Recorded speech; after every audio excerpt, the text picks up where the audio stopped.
How ironic that we're talking about West Virginia cooking on the recruiting trail today. Because not long ago in this very program, I was discussing Pitt being red hot on the trail. Who landed out of look, Paul can't handle it. Mountaineer Paul of Locked On West Virginia doesn't want to hear anything about Pitt. I'm sorry, Paul, but they landed 10 they landed 10 commits in a span of about 72 hours. That's newsworthy stuff. But how many of them were flips, though? Not as many. Not as many as West Virginia, of course. So why don't we start with who West Virginia flipped from UCF, and then we'll get into some other recruiting talk here with the Mountaineers. Yeah, it's been an interesting time for West Virginia, and I'll tell you what, I am really happy with the way the Mountaineers have been recruiting. And if you want to, Antoine Sharp is a kid that a little undersized at linebacker, and what they're doing with a lot of these guys is they're playing them in these hybrid roles where they're this hybrid safety linebacker combination that can fly around and do different things. In Zach Alley's defense, he's been really successful. He made Oklahoma a better defense. They rose several spots in almost every ranking last year at Oklahoma, and West Virginia paid to get Zach Alley to Morgantown. They did not want to lose him, the Brent Venables protege. So Antoine Sharp is one of those guys that Zach Alley be coaching, considering he coaches linebackers. He's 6'1", he's 220 pounds. He can really run. He's a 4'6" kid that can he's a sideline to sideline kid. Very, very, very solid form tackling. Athletic as hell, but the thing that he needs to work on, in my opinion, is coverage. If you put him up against a bigger tight end or a quick, twitchy receiver, I anticipate that he's going to have to work on some of that. But certainly the 13th commitment, not the worst commitment in the class, and a kid that's going to put himself into position to be a plus linebacker in Morgantown probably about a year into his career. When a coach gets hired to any job, one of the first things that I think we talk about as people covering the sport is how's he recruiting? What's the talent acquisition sort of looking like? Rich Rodriguez coming to West Virginia is doing so at a time where college football couldn't be more different than when he was first the head coach of the Mountaineers. And I understand that some people might look at the Rich Rod hire and say, you're trying to run it back to what it used to be. I don't know if that'll work. I feel that way a little more about Scott Frost at UCF than I do Rich Rod at West Virginia. And ironically, of course, they're in the same conference. But so far, how do you assess the talent acquisition that Rich Rodriguez has had? Let's just focus on high school recruiting for now. How do you feel he's doing at the moment?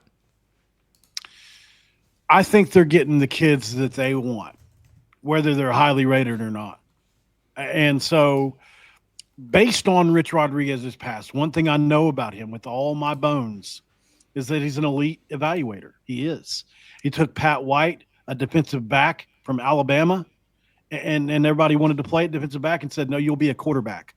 Last year, Cam Vaughn was a quarterback coming out of high school.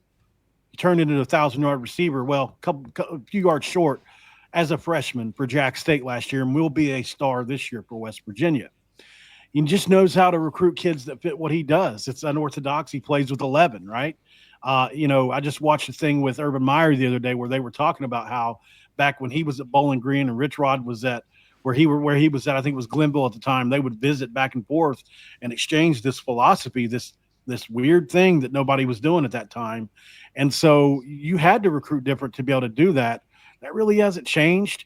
You need more undersized offensive linemen that are athletic, and it's definitely a grueling over the course of, let's say, 70 snaps in a game against Rich Rodriguez, where he will test you in every conceivable way. And so the kind of players Rich Rodriguez recruits won't be the same player that Urban Meyer would recruit, if you want to go that way. So I think they're getting the kind of players that they won with before. This is the mantra from Rich Rodriguez for 30 years. He talks about hard-edged.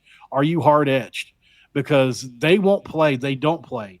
I had the lineman that transferred in from Tennessee tell me he puked 30 times the first day of practice, and he wasn't exaggerating. And I've heard that from every single player. So It's not for the faint of heart. No, And Rich that's Rodriguez some is hard known work. for that. Yeah, and he's known for this, which is why it didn't work at Michigan, by the way.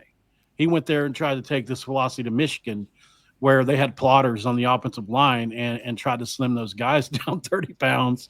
It just didn't work for the boosters and people seeing all this change. Like, you're trying to run what kind of system, what kind of spread? It just wasn't working. They're getting super athletic DBs, 6'2", 6'1", to play a 3-3-5 style, 4-2-5 style of defense, where Zach Alley, Brent Venables, that style of defense where, like Ali said, you've got basically 10 calls that Mike has to make, but they go to 200 plays, right? So it's fitting which call goes to which play. So it's a super intricate defense. It's super fun defense. It's very effective. It's very aggressive. They were top 5 in blitz percentage last year and have been every year Zach Alley's been a coach pretty much. And so, because we're on the field more, we're not going to pay attention to certain statistics like you would at maybe Iowa, where they're running a play every 30 seconds. You're going to be on the field more at West Virginia, so that defense is going to look a little bit different. So points per possession is the metric, I think, that you use there. And even though it's a little off topic, just rambling on a little bit, but you know how it goes, Spencer. I do. I am familiar. I do want to go back to the recruiting question, though. West Virginia right now in the class of 2026 has a top 50 class, which I don't think is where their full potential is. There's still a long ways to go on the recruiting trail. It'll really fill itself out in the next couple of months. I mean, 2 months from now, we'll be talking about games that are like 10 or 12 days away, which is incredibly exciting, first of all. And second of all, that's when I think recruiting classes will be mostly solidified. There'll be a few names that commit during the season, but year one for Rich Rodriguez and the first full cycle that he'll be a part of in the class of 2026, what are your expectations for the Mountaineers? They'll jump up some more, like Legend Bay, big-time quarterback, 4-star player. Be looking at West Virginia. He's got Texas A&M, Ohio State, Duke, West Virginia in his top 5, out of North Forney there in Texas. We had Brody McWhorter. Unfortunately, he didn't come because Neil Brown was fired, which is okay because I'll take Rich Rodriguez and not Brody McWhorter. So, and there are several big-time players coming to campus this weekend, and like you said, over the next month that we'll find a lot more about. There is, as I know of right now, in the top 5 for at least 3 other 4-star players. And then there's always a small possibility that we could flip Chris Henry Jr. And I know a lot of people think that he's dead set on Ohio State. Well, pretty sure he shut down his recruitment. Well, I know, I get that, but there are still rumblings happening there. You can say it's shut down, but it's not shut down as long as Pac-Man Jones is in the conversation there and pushing him towards West Virginia, which he continues to do.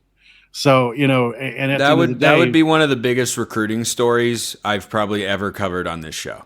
Yeah, and the thing is it's really comes down to money at the end of the day, and Ohio State is definitely paying him to keep him.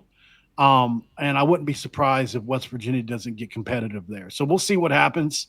I've definitely heard a couple of things. Just certain things have to align for it to happen, and we'll see what that comes down to. Like, obviously, we talk about it a lot. Pat McAfee, Ken Kendrick. Ken Kendrick's a billionaire. He owns the Diamondbacks. He's our biggest donor. He's the reason we're successful in baseball. He's a really close friend of Rich Rod. They just had dinner the other day, took pictures together. Pat McAfee obviously will do what it takes. And if Rich Rod really wants somebody, he can get it. Just like with Zach Alley. That was almost a non-negotiable for him. He said it during his press conference before he was hired. Oh, I've got my eye on somebody that's really good. That you guys will be pretty damn shocked when I get him. And he did. Listen, if you asked me to bet money on it, I would say he probably stays at Ohio State. I'm just saying that it's not closed 100%, in my opinion.